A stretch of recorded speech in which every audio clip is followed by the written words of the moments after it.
Assalamualaikum warahmatullahi wabarakatuh. Kami dari kelompok 2 akan menjelaskan tentang Perang Padri. Saya Salsa Kaila Reviana Destianti dari kelas 11 IPS 1 akan menjelaskan tentang latar belakang terjadinya Perang Padri.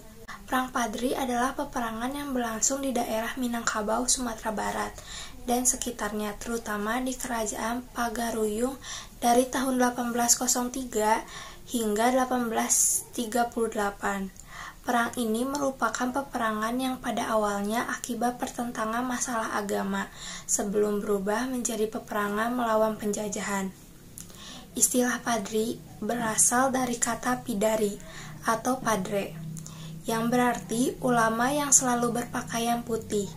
Para pengikut gerakan Padri biasanya memakai jubah putih, sedangkan kaum adat memakai pakaian hitam.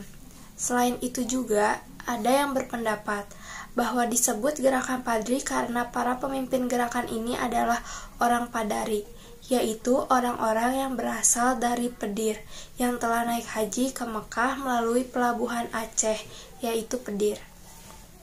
Perang Padri dilatar belakangi oleh kepulangan 3 orang haji dari Mekah sekitar tahun 1803, yaitu Haji Miskin, Haji Sumanik, dan Haji Piobang yang ingin memperbaiki syariat Islam yang belum sempurna dijalankan oleh masyarakat Minangkabau.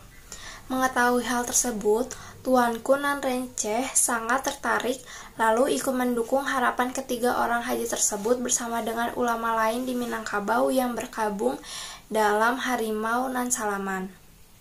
Harimau Nan Salaman selanjutnya menanti Tuanku Lintau bagi mengajak yang di-Pertuan Pagaruyung Sultan Arifin Muningsyah beserta kaum norma budaya bagi meninggalkan beberapa hukum budaya yang bertentangan dengan petuah agama Islam. Dalam beberapa perundingan, tidak aci kata sepakat selang kaum Padri dengan kaum norma budaya. Seiring itu, beberapa nagari dalam kerajaan Pagaruyung bergejolak. Puncaknya pada tahun 1815, kaum Padri di bawah pimpinan Tuanku Pasaman menyerang kerajaan Pagaruyung dan pecahlah peperangan di Koto Tangah. Serangan ini menyebabkan Sultan Arifin Muningsyah terpaksa menyingkir dan melarikan diri dari ibu kota kerajaan. Kronologi Perang Padri terjadi mulai tahun 1821, di mana pasukan Belanda mulai menduduki beberapa daerah di Sumatera Barat dan mengawali peperangan. Perang tersebut berlangsung hingga tahun 1825. Tak berhenti di situ, Perang Padri kedua kembali terjadi dengan strategi serang kaum Padri ke pos-pos Belanda di Sumbawa. Pada tanggal 22 Januari 1824, Perang Padri dihentikan dan perjanjian damai di Bonja. Namun, perjanjian tersebut dilanggar oleh Belanda hingga memicu pertempuran lagi. Kaum Padri kembali melakukan perjanjian perdamaian pada tanggal 15 November 1825 di Padang untuk menghentikan perang. Sebenarnya perjanjian tersebut dilakukan Belanda hanya untuk berfokus pada perlawanan di Ponorogo di Jawa. Setelah selesai perang di Ponorogo, Belanda kembali mendirikan pos di wilayah kekuasaan kaum Padri dan memicu Perang Padri Jilid 2. Perang pun berlangsung antara tahun 1830 hingga 1837. Pada akhirnya perang berakhir setelah pimpinan perang, yakni Tuanku Nan Alahan menyerah. Saya akan menjelaskan strategi Belanda pada saat Perang Padri. Strategi Belanda yang diterapkan pada saat Perang Padri yaitu strategi yang sama pada saat melawan Pangeran Diponegoro, yaitu strategi benteng Stelsel. Strategi benteng Stelsel atau disebut aturan benteng merupakan strategi yang diterapkan oleh Belanda untuk melawan musuhnya. Orang yang pertama kali menciptakan strategi ini yaitu Jenderal de Kock pada tahun 1827 ketika Belanda kerepotan melawan pasukan Padri.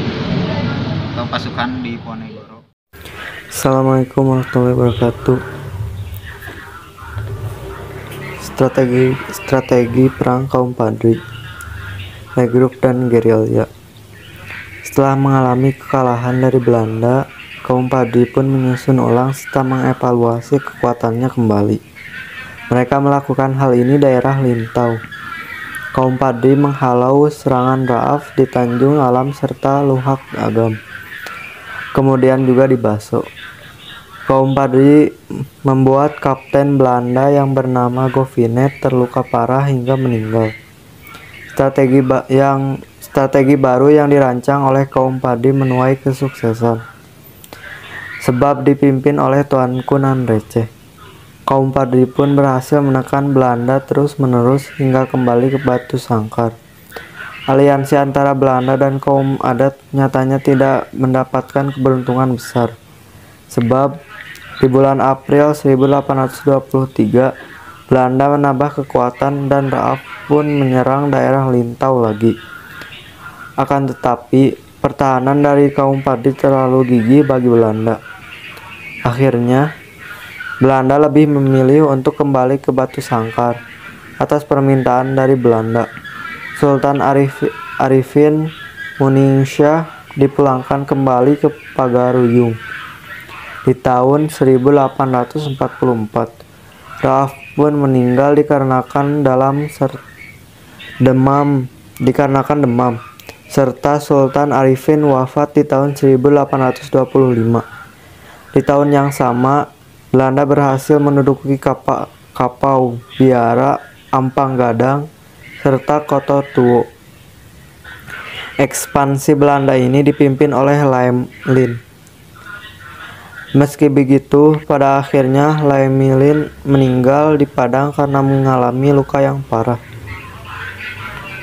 Sekian, Assalamualaikum warahmatullahi wabarakatuh. Assalamualaikum warahmatullahi wabarakatuh. Saya Najur Fauzia akan menjelaskan tentang akhir dari Perang Padri. Perang Padri adalah salah satu peperangan dalam renggang waktu yang cukup panjang, menguras harta dan mengorbankan jiwa raga. Hal ini membuat para petinggi Belanda geram dan memutuskan solusi akhir untuk menyerang Benteng Bonjol. Namun serangan pada tahun 1833 tersebut gagal karena taktik gelirnya kaum Padri. Tetapi pihak Belanda tidak menyerah karena pada tahun 1835 serangan lebih besar diarahkan ke Bonjol, di mana Benteng Bonjol dikepung pada 16 Agustus 1837. Tetapi Tuanku Imbam Bonjol berhasil selamat dari kepungan tersebut. Kendali demikian, pelarian Tuanku Imbam Bonjol tidak berlangsung lama hingga akhirnya beliau menyerahkan diri pada pihak Belanda. Beliau ditangkap dan dibuang ke berbagai tempat, mulai dari Cianjur, Ambon, dan Minahasa.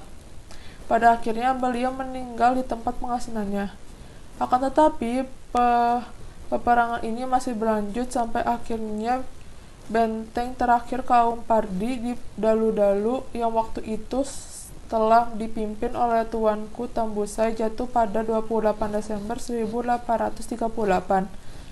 Jatuhnya benteng tersebut memaksa Tuanku Tambusai mundur bersama sisa-sisa pengikutnya pindah ke Negeri Sembilan di Semenanjung Malaya. Dan akhirnya peperangan ini dianggap selesai. Kemudian kerajaan Pagaruyung ditetapkan menjadi bagian dari Pax Netertandika, dan wilayah Padangse Bovenlande telah berada di bawah pengawasan pemerintah Hindia Belanda.